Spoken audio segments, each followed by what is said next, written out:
नारद जी के पूर्व चरित्र का शेष भाग। एक दिन मैं गोलोक धाम में गया, जहाँ सतत रामलीला होती है। वहां श्री राधा कृष्ण का मुझे दर्शन हुआ। मैं कीर्तन में तन्मय हुआ। श्री कृष्ण कीर्तन में मुझे अति आनंद हुआ। प्रसन्न होकर राधा जी ने मेरे लिए प्रभु से सिफारिश की कि नारद जी को प्रसाद दे। श्री कृष्ण जी ने मुझे प्रसाद दिया। व्यास जी ने पूछा, प्रसाद में प्रभु ने तुम्हें क्या दिया? नारद जी ने कहा कि प्रसादी में प्रभु ने मुझे यह तंबूरा दिया। प्रभु ने मुझे कहा, कृष्ण कीर्तन करते करते जगत में भ्रमण करो और मुझसे जुदा हुए अधिकारी जीवों को हमारे पास लाओ।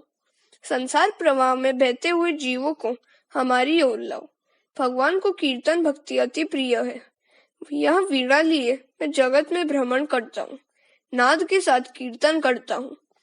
अधिकारी जीवों को या कोई योग्य चेला मिले तो उसे प्रभु के धाम में ले जाता हूँ।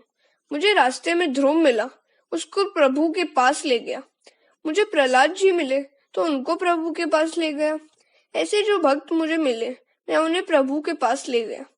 जो कोई भक्त मिलते हैं, उनको प्रभु के पास ले जाता हूँ। सत्संग में मैंने भागवत कथा सुनी, श्री कृष्ण कथा सुनी, फिर मैंने कीर्तन किया और प्रेम लता को पुष्ट किया। अब तो जब मैं इच्छा करूं तभी कन्हैया मुझे जाकी देता है। मेरे साथ कन्हैया नाचता है। संत नामदेव महाराज जब कीर्तन करते थे, उस समय श्री विट्ठलनाथ जी नाचते थे। मैं अपने ठाकुर जी का काम करता हूँ, इसलिए उनको अति प्रिय लगता हूँ। कीर्तन में संसार का भान भूले तो आनंद आए। कीर्तन में तन्मय हुआ मनुष्य संसार को भूलता है। कीर्तन से संसार संबंध छूटता है और प्रभु के साथ संबंध बढ़ता है। संसार का ध्यान छोड़ने का प्रयत्न करो। कीर्तन में आनंद कब आता है? जब जीभ से प्रभु का कीर्तन, मन से उसका चिंतन और दृष्टि से उसके स्वरूप को देखो, तभी आनंद आएगा। कलयुग में नाम कीर्तन करने से पाप जलते हैं, हृदय शुद्ध होता है, परमात्मा हृदय में समाता है, परमात्मा की प्राप्ति होती है। अतः कथा में कीर्तन होना ही चाहिए। कीर्तन बिना कथा परिपूर्ण नहीं होती। कलयुग में स्वरूप सेवा जल्दी नहीं फलती, स्मरण सेवा अर्थात नाम सेवा तुरंत फलती है। हे व्यास जी, इस सब का मूल सत्संग है। सत्संग की बड़ी महिमा है। जो सत्संग करता है वही संत बनता है। श्री कृष्ण कथा से मेरा जीवन सुधरा है। श्री कृष्ण कथा सुनकर मुझे सच्चा जीवन मिला है। कथा सुनकर वैराग्य करो और स्वभाव को सुधारो। संयम बढ़ा कर ज्यादा भजन करोगे तो सफलता जरूर मिलेगी। नारद जी व्यास जी से कहते हैं, आप मुझे जो मान देते हैं, यह सत्संग का मान है। सत्संग से ही मैं मान के योग्य बनाऊं। भील बालकों के साथ आवारा घूमने वाला मैं सत्संग से ही देवर्षि बना हूँ। नारद जी दासी पुत्र थे। सच्चे साधु संत की सेवा से उनका जीवन सुधरा। संत स्वयं तीर्थ रूप है। संत जंगम तीर्थ है। पारसमणि लोहे को सोना बनाता है, फिर भी लोहे को अपना जैसा नहीं बनाता। परंतु सब संत अपने संसर्ग में आए हुओं को अपने जैसा बनाते हैं। संत करे आयु समाना। मनुष्य देव होने के लिए बनाया गया है।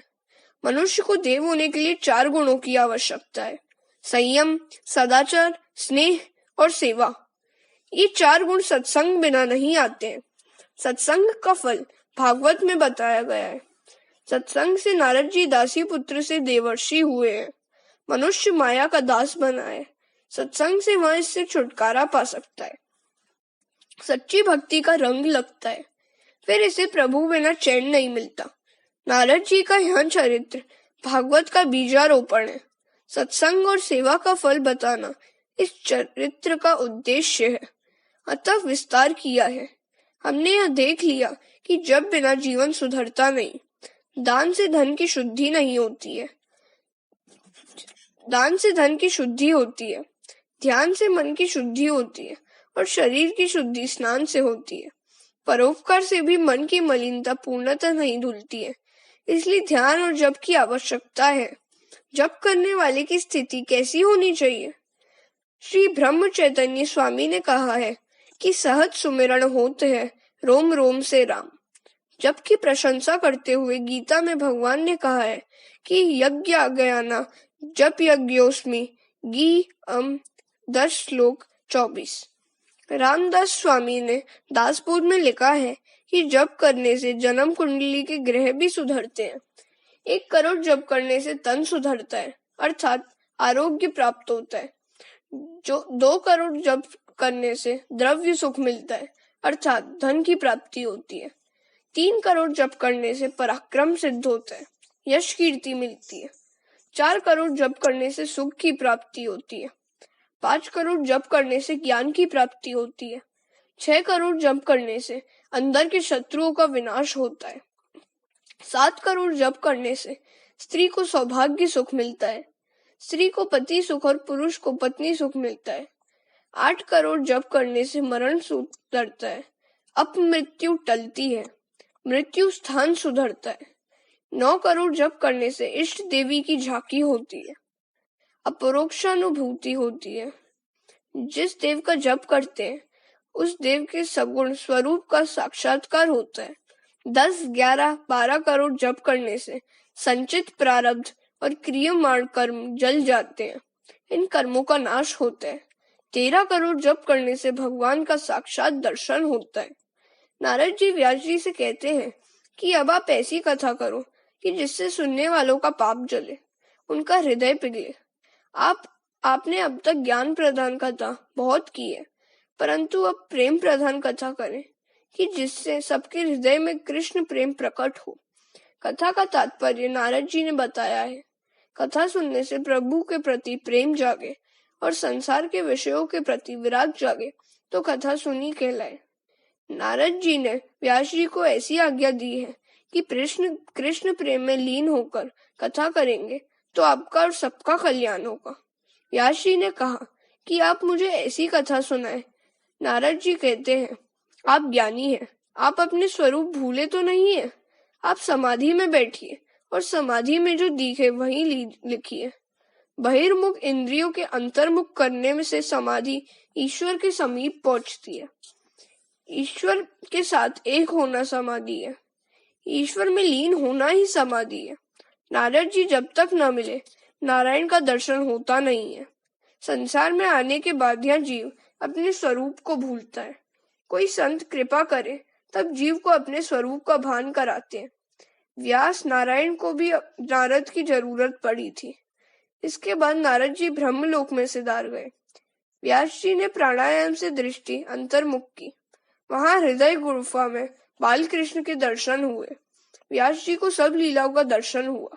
व्यास जी को नारद जी ने स्वरूप का भान कराया। इसके परिणाम स्वरूप व्यास जी ने श्रीमद् भागवत की रचना की। भागवत में तत्व ज्ञान भी बहुत है, परंतु इसका प्रधान विषय तो प्रेम है। दूसरे पुराणों में ज्ञान, कर्म, आचार, धर्म आदि प्रधान है, परंतु भागवत पुराण में प्रेम प्रधान है, भक्ति प्रधान है।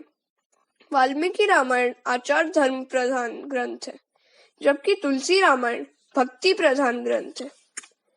वाल्मीकि जी को अपने जन्म में कथा करने से तृप्ति नहीं हुई। भगवान के मंगल में लीला कथा का भक्ति से प्रेम पूर्वक वर्णन करना बाकी रह गया, इसलिए उन्होंने कलयुग में तुलसीदास के रूप में जन्म लिया।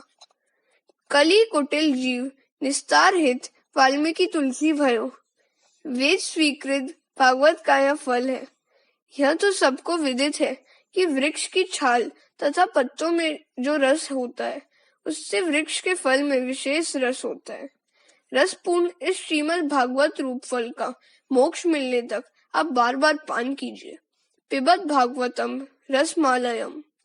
जब तक जीव और ईश्वर का मिलन न हो जाए तब तक इस प्रेम का पान करो।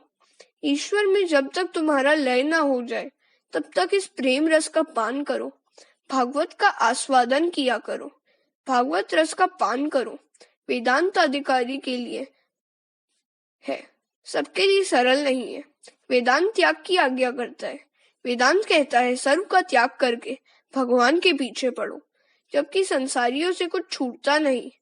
ऐसों के उद्धार के लिए कौन सा उपाय? हाँ, है उपाय। त्याग न कर सको तो कोई हर्जा नहीं, परंतु अपना सर्वस्व ईश्वर को समर्पण करो और अनासक्त रहकर ही उसे भोगो। व्यास जी ने ब्रह्म सूत्र बनाया, योग दर्शन पर भाष्य रचा, परंतु उनको लगा कि कलयुग के मानव भोग परायण होंगे और उसी कारण उनसे इस योग में प्रवृत्ति न हो सकी। उनके लिए करुणा करके यह भागवत शास्त्र रचा। परीक्षित को निमित्त बनाकर संसार में फंसे लोगों के लिए व्यास जी ने यह भागवत की कथा की है। भागवत खासकर संसारियों के लिए है। हरे कृष्ण।